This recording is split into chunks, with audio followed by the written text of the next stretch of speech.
시청자 여러분 안녕하십니까. 지금부터 저는 걔네 안보정도를 시작하겠습니다. 자, 방송 시작에 앞서서 오늘이 드디어 이제 크리스마스인데요. 모두가 전부 메리 크리스마스 하면서 이렇게 많은 인사들을 나누고 있습니다. 저도 우리 국민 모두에게 종교와 관계없이 이건 세계적인 축제니까요.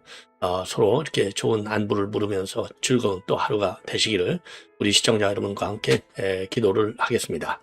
자, 이번 시간에는요, 지금 달러 문제인데, 이미 여러분께도 말씀을 드렸죠. 아니, 달러 이게 지금 얼마나 지금 난리가 났는데, 도대체 대통령이 안 보인다. 네, 저도 여러 차례 말씀을 드렸죠. 그래서 이런 걸 갖다가 대통령이 꼭 무슨 몸이 어디로 가서가 아니라, 이거 잠적한 거 아니냐, 어디로 도망갔느냐, 이런 비판을 해 왔는데, 어제 여기에 대해서 말이죠. 지금 이제 이 안철수 의원이 그동안에 180일 동안에 도대체 달러 얘기를 한 적을 단 한 번도 못 봤다 하고 하면서 직격탄을 날렸습니다. 그랬더니만이 용산에서 반응을 보였어요. 제가 그랬잖아요. 지금요, 항상 제가 말씀드리지만 그래도 내년 지방선거가 있기 때문에 용산이든 민주당이든 여론에 대해서는 그래도 조금은 신경을 써요. 물론 예를 들어서 내란 전담대본부 설치라든가 그다음에 정보통신망법, 그러니까 입틀막법 이런 건 전혀 여론이고 뭐고 간에 신경 없이 오로지 기승전 이재명 방탄 여기로만 가고는 있지만 그래도 좀 신경을 써요. 그랬더니 용산에서 입장문을 내놨는데 이런 입장문은요, 아니냄만 못하니라, 아니감만 못하니라, 이 딱 한마디밖에 할 얘기가 없어요. 뭐라고 하는 줄 아세요? 관계 당국의 설명으로 가름하겠다. 아니, 이거 도대체 용산에는 정책실장이 있고 경제수석이 있어요. 용산의 정책실장과 경제수석 밑에 수십 명의 참모들이 있습니다. 아니, 도대체 그러면은 용산에서 하는 일이 뭐예요? 전 정부 부처가 하는 일에 컨트롤타워 역할을 한 거잖아요. 그러면 전부 다 그냥 외교부가 발표한 입장으로 가름하겠다, 국방부가 발표한 입장으로 가름하겠다 하지 왜 앉아있냐고. 거기에 그 비싼 우리 국민의 혈세를 가지고 그야말로 국록을 먹고 사는 인간들이 왜 거기 앉아있냐 이 말이에요. 혹평을 하지 않을 수 없습니다. 이 얘기는 뭐예요? 저는 능력이 없거든요. 저는 무능하거든요. 그러니까 할 얘기가 없어요. 뭐라고 할 줄 몰라요. 이실직고하는 것이다. 이거는요, 결국 참모들이 이재명이를 욕먹이는 거예요. 그러니까 이재명이가 비판받지 않을 수 없는 거죠. 무능의 극치다, 용산 참모실이. 그러니까 지금 민주당에서도 이 환율 문제를 가지고 열불이 났는데, 그동안에 경제 문제, 부동산 문제 갖고도 이제 민주당에서 지들이 그럼 민주당 정책 의장도 있고 다 있는데 왜 또 용산 대통령실 핑계 대는 거죠. 도대체 무엇들 하는 거냐? 지금 정부에서 구윤철 기재부 장관이죠. 환율 담당. 그 다음에 용산에서는 정책실장 김홍보, 이거 무능한 것들 아니냐? 둘 다 기재부 출신인데 실물 경제에 굉장히 약하다. 이제 드러내놓고 비판하고 있습니다. 왜? 지금 지방서 다 이게 모든 게요, 분석할 때 항상 지금 현 시점에서는요, 지방선거가 제일 큰 변수예요. 당이 무능하다. 당이 책임졌다. 당이 입장을 잘못했다. 그러면 전부 내년 지방선거에 영향을 주잖아요. 그러니까 근데 지금 우리 국민들이 당만 보고 용산만 따로따로 띄어서 보니까 당연히 여권 한 뭉텅이로 보지. 그래서 이걸 갖다가 정부 책임으로 뛰어넘기려고 이런 작전을 쓰는 것이 아닌가 하는 점을 우리가 좀 지적하지 않을 수 없다. 그래서 지금 관료들 책임론을 민주당에서는 지금 들고 나오고 있는 그런 상황이고요. 그럼에도 불구하고 우리 국민들이 경제 주체 중에 하나가 국민 아니에요? 국민들이 열심히 해가지고요. 지금 2023년, 24년, 25년 내리 3년에 걸쳐서 우리 한국의 1인당 GDP가 일본을 앞지르고 있다. 자, 그래서 일본이 좀 총 비상이 걸려 있는데 여기 이제 우리도 지금 똑같은 방향으로 가는 거예요. 지금은 우리가 이제 일본보다 이런 점에서는 조금 낫기 때문에 이제 앞서고 있는데, 일본이 이렇게 우리한테 뒤지는 이유 중에 하나가 저출산 고령화. 우리도 지금 저출산 고령화잖아요. 일본 바로 다음으로 바짝 뒤쫓아가는 게 고령화 아닙니까? 심각하죠. 저출산 고령화가 큰 영향을 주고 있고 또 엔화 약세. 그러니까 이제 경제가 바닥을 기는 거. 대한민국 경제도 지금 몇 년째 바닥을 기고 있잖아요. 이거 그래서 일본 지금 앞질렀다고 우리가 좋아할 때가 아니에요. 우리는 지금 누구한테 지금 위협을 많이 느끼느냐? 중국한테 어마어마한 위협을 느끼고 있어요. 중국. 14억이잖아요. 14억. 큰일 났습니다. 그래서 우리가 일본을 앞섰다고 해서 좋아할 때가 아니다. 오히려 정말 이럴 때 허리띠를 더 바짝 조여야 될 것이 아닌가, 이런 생각이 들고요. 그 다음에 윤건영, 지금 이 동아일보에서 최근에 단독 보도를 했는데 어제 윤영호가 말이죠, 한학자 총재한테 특별 보고를 하는데 거기에 지금 윤건영이가 들어와 있다는 겁니다. 이 가교 역할을 누가 했느냐? 전재수가 했다. 근데 윤건영이는 여기에 대해서 펄펄 뛰고 있습니다. 지금요, 윤영호가 딱 뭐 특별과 뭐든 연계된 인물 나오면 딱 튀는 게 똑같아요. 나는 그 사람 알지도 못해. 만나진 적도 없어. 기억도 안 나. 윤건영이도 뭐 사실인지 아닌지는 모르겠지만 일단 강력히 부인하고 있어요. 강력히. 이렇게까지 강력히 부인한 걸 보면은 아닌 것도 같은데 뭐 전재수부터 시작해서 뭐 모두가 아주 일사천리로 강력 부인하고 있어요. 예. 자, 요 얘기를 말씀드리고, 그리고 뭐 아주 저 인기 앵커 중에 하나인 유재석 앵커가 또다시 이 조세호 하차와 관련해서 입장을 내놨어요. 그리고 이제 조세호 엔터테인먼트 회사 측에서도 강력하게 법적 대응을 하겠다라고 하는 입장을 내놓고 있는데, 자, TVN 이거 보시는 분들 뭐 유재석하고 조세호 이 케미가 아주 맞죠. 궁합이 잘 맞아요. 아주 재미있는 그런 프로그램인데 아마도 시청자분들도 조세호 하차에 관해서 상당히 안타깝게 생각을 하리라고 봅니다. 그런데 제가 냉정하게 보면 말이죠. 구체적으로 실체가 없어요. 뭐 조폭하고 그렇게 좀 어디서 만나서 뭐 했다. 친분관계 갖고 있었다.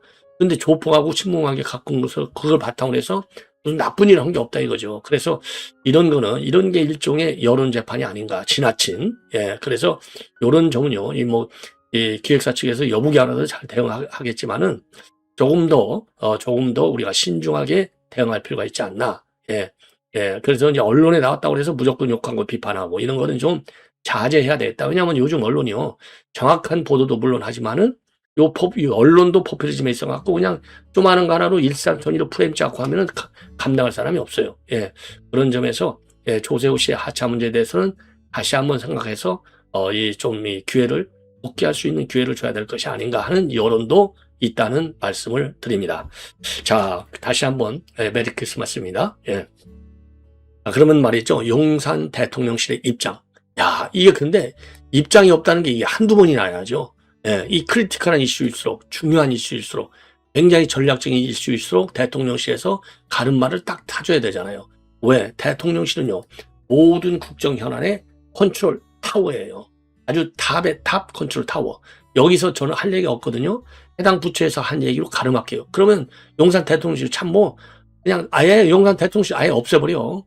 왜냐하면 존재 이유가 없잖아요. 중요한 현안일수록 할 얘기를 딱 부러지게 해야죠. 비판을 먹거나 말거나 나라 국가와 국민을 위해서 해야지.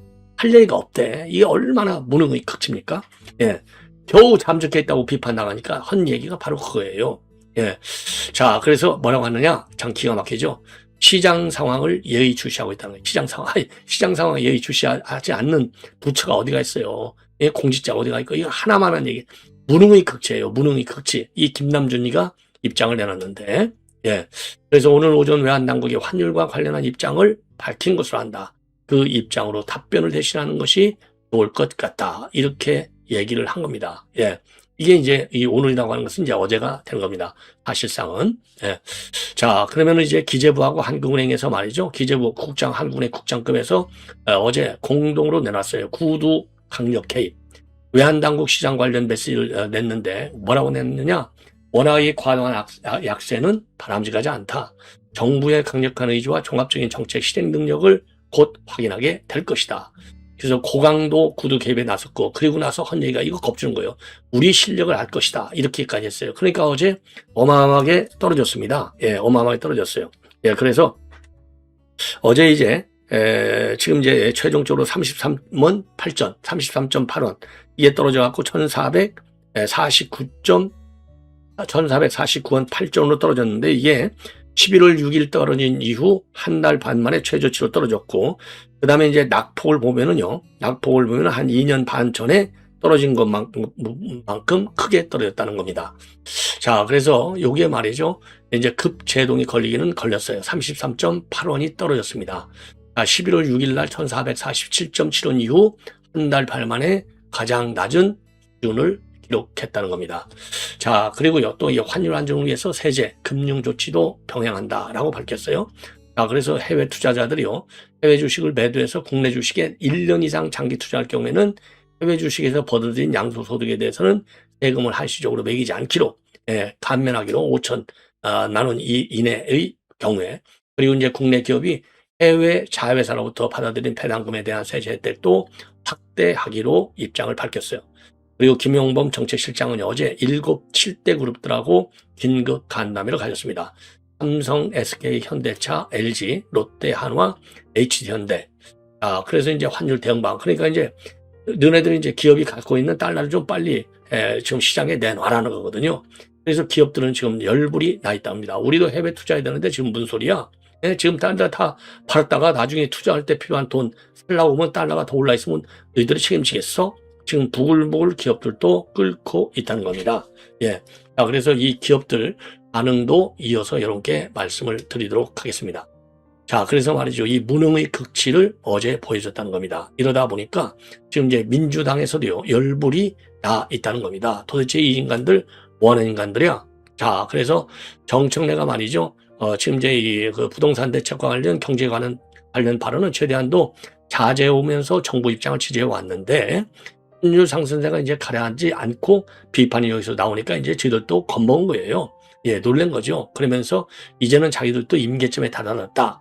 이제는 문제를 제기하겠다라고 입장을 내놓는 거랍니다. 그래서 지금 나오는 얘기들 보면요. 구인철이는 아예 보지도 않고 그다음에 김용범이는 말밖에 없다. 당장 두 사람에 대한 비판을 하면 정부의 정책 실패와 맞물리기 때문에 말은 못한다. 그러나 환율 문제가 완전히 해소되지 않으면 한미 협상을 주도했던 이 두 사람에 대한 칭찬이 비판으로 바뀌는데 오래 시간이 걸리지 않을 것이다. 이미 비판을 하고 있는데 민주당만 듣고 싶지 않은 겁니다. 자, 그래서 말이죠. 지금 당 내에서는요, 이재명이가 최근에 이제 환율 관련 발언을 하는 것도 참모들의 인식이 잘못됐기 때문에 아니냐. 자, 그렇게 얘기를 하고요. 구윤출하고 둘 다 이제 기재부 출신인데 문재인 때 국무조정실장을 지냈다는 겁니다. 그래서 실물 경제에서는 굉장히 약하다. 이런 비판을 받고 있고, 김용범 정책실장도 금융위 부위원장, 블록체인 투자사를 거쳐서 이번에 이제 정책실장에 앉아 있는데 이 거시 정책은 별로 아는 게 없다는 겁니다. 자, 그래서 지금 민주당에서는 상당히 이 사람들에 대한 지금 책임론, 내년 초까지 만약에 내년 초가 다음 주가 내년 초죠.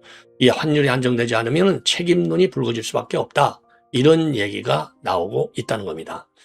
자, 그래서 이 기업들도 불러다가 말이죠. 이 압박을 하고 있는데, 달러 좀 바로 하고 있는데, 기업들도 굉장히 어렵다는 거예요. 왜?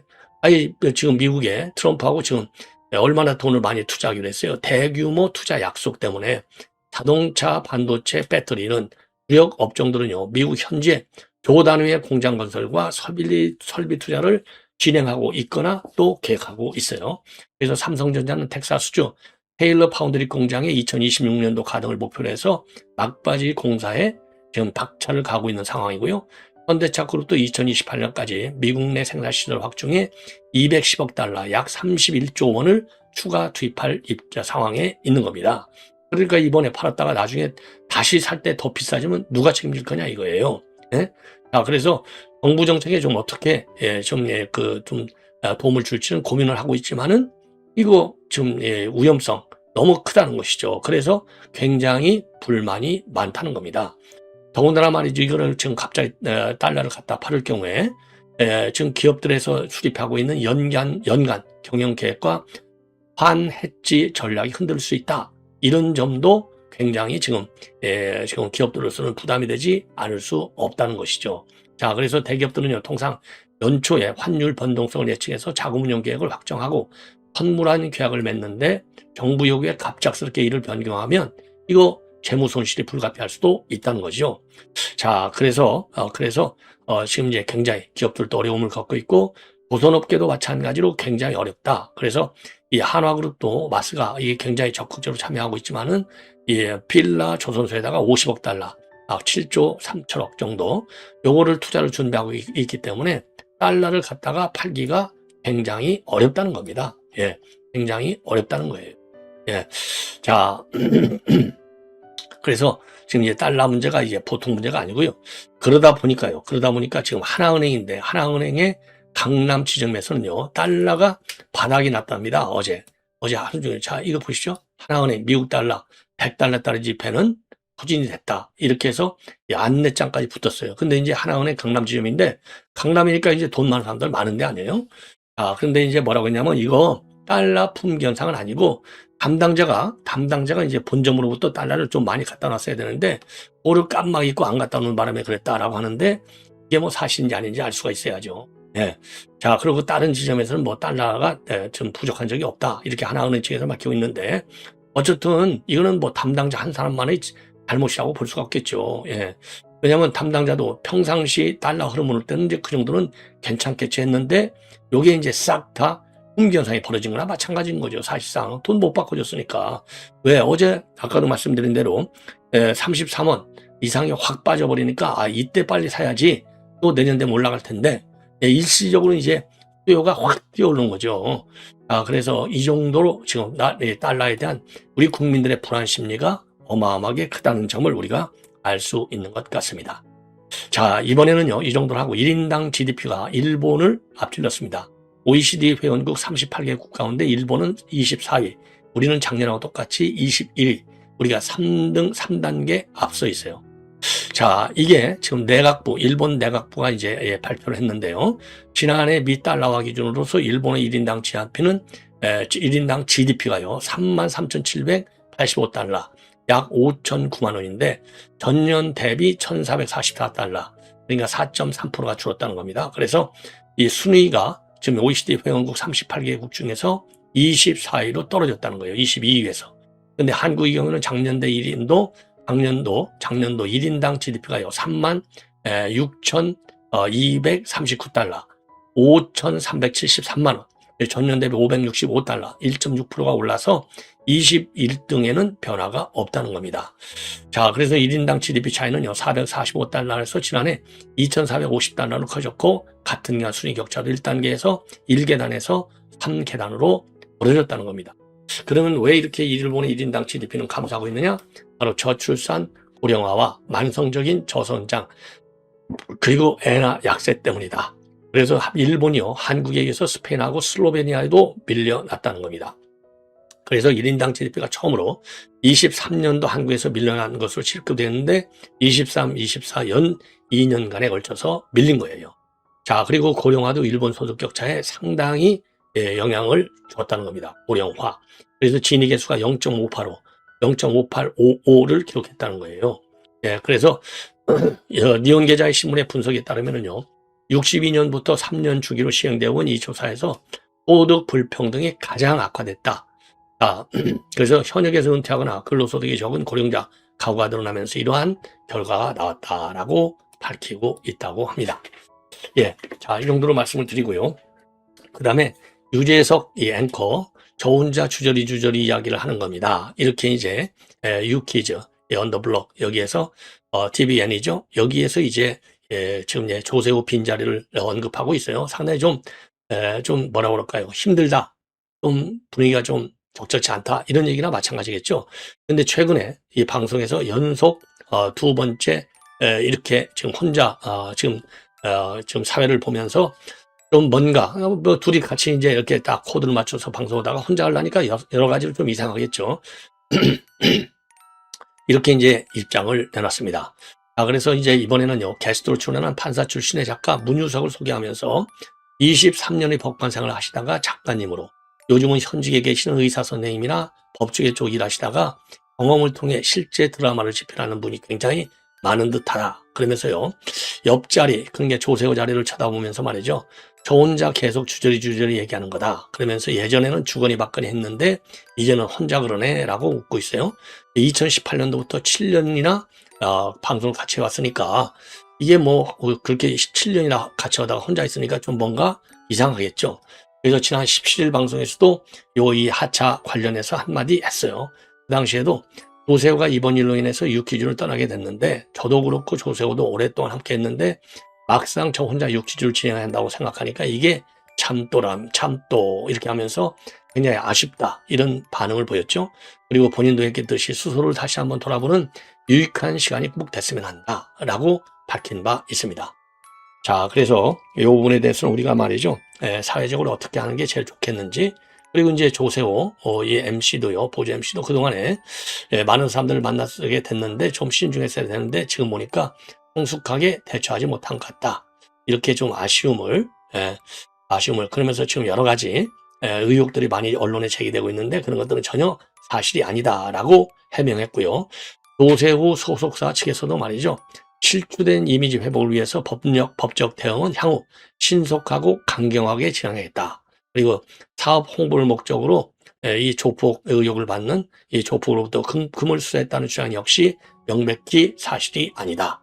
이렇게 입장을 밝혔습니다. 네. 자, 그리고요, 지금 윤건영의 통일부 접촉 문제가 일파만파로 커지고 있는데, 요건요, 지금 동아일보에서 맨 먼저 단독으로 보도를 한 겁니다. 자, 그래서 여기에 대해서 윤건영이는요, 지금 MBC에 나와가지고, 지금 윤영호 본부장하고는 개인적으로도 전혀 알지도 못하고, 전화번호도 없고, 통화한 기억도 없다. 오래된 일이라서 기억을 다시 살펴봐야겠지만은, 과거도 그렇고, 현재도 그렇고, 전혀 알지 못하는 분이다. 그러면서요, 다른 보도를 보니까 월드 서밋이라고 통일교에서 하는 큰 외교 행사가 있는데 당시에 디케니 부통령 그리고 뉴트 깅그리치 이 하원 의장 이런 사람들을 보니까 아마 대통령 일정으로 고려해달라는 요청이 들어왔던 모양인데 저는 그런 기억이 없다. 이렇게 밝히고 있습니다. 그래서 완전히 사실이 아니라는 점을 강하게 부인하고 있어요. 예, 강하게 부인하고 있어요. 그러면 동아일보에서 보도한 그 윤건영 관련 보도 내용 이게 이 오래됐다는 얘기는요 2019년도 1월로 거슬러 올라가요. 2019년도 1월 그때 특별 보고를 했다는 겁니다. 한학자 총재한테 특별 보고를 했는데 동아일보가 이 특별 보고 문서를 입수해서 단독으로 보고도 하고 있는 겁니다. 그래서 지금 그 윤영호 본부장이 말이죠. 그 당시 금요일에 있던 19년도 1월 11일 날 뭐라고 이제 보고가 됐냐면 월요일 청와대 A 국정상황실장 B 부도실장과 함께 만나기로 했다. 예. 그러면서 전 의원께서 대통령을 위한 하늘이 준 기회를 놓치면 안 된다고 불타있다. 자, 그러면서요. 사흘 전 작성된 또 다른 보고엔 전 의원 회의라는 문구가 적혀 있다고 동아일보가 단독으로 보도하고 있어요. 그러니까 전재수가 이 브릿지 역할을 해준 거죠. 그리고 나흘 뒤인 2019년도 1월 15일 보고에 보면은 윤영호가요. 뭐라고 했냐면 오늘 A 실장 등과 진지한 미팅을 했다. 그러니까 2019년도 1월 15일 날 만났다는 얘기죠. 적극 동참하는 방법을 마련해 보기로 했다. 오늘 나눈 내용이다. 그러면서 대통령 참석하는 거, 청와대 만찬할 시어머님 참석하는지, 그런 게 시어머니가 이제 한학수 총재를 얘기한다는 거예요. 이런 것 등에 대해서 대통령께 보고한 후에 알려주기로 했다는 겁니다. 구체적으로 미팅 내용까지 적고 있어요. 예. 자, 그리고요, 이 문건에는요, 청와대 측에서 통일그룹의 남북활동 실적 자료를 보내주면은 대통령께 정리해 보고하겠다라는 내용도 포함되어 있다고 합니다. 자, 이거는요, 지금 이 김건희 여사 관련해서 건진 법사가 지금 제5 유엔 사무국 유치 청탁을 했다는 그거하고 이제 맥락을 같이 한다는 것이죠. 자, 그런데 이제 윤건영은요, 이런 부분에 대해서 완전히 전면 부인하고 있습니다. 당시 외부 인사를 아예 만나지 않았을 때다. 그리고 통일교 현안이었던 제5 유엔 사무국 유치에 대해서도 전혀 들은 바가 없다. 그리고 또 배석자였던 이 비부속실장도요, 전혀 만난 적이 없다라고 밝히고 있다는 겁니다. 그래서 요게 말이죠. 앞으로도 이게 지금 관련자들이 전부 다 부인하고 있지 않습니까? 전부 다 부인. 자, 그래서 이제 앞으로 이게 이제 어떤 방향으로 이게 튈지 한번 지켜보도록 하겠고 계속해서 여러분께 보도해 드리도록 하겠습니다. 시청자 여러분 이것으로 본 방송을 마칩니다. 대단히 고맙습니다.